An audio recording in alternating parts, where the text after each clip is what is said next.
الثورة السوري الأبطال الأحرار. نبارك للذين فازوا بمجلس النواب المقاعد النيابية،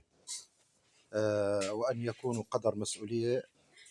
وقدر الدماء التي سيلت على هذا التراب الطاهر لكي يكونوا في مواقعهم، وأن يكونوا صوت الحق، صوت الدماء الزكية التي هدرت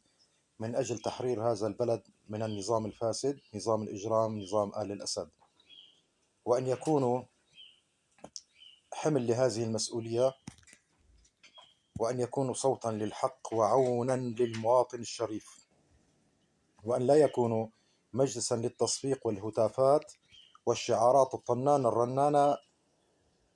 التي لا تغني عن شيء. أبارك لكم جميعا،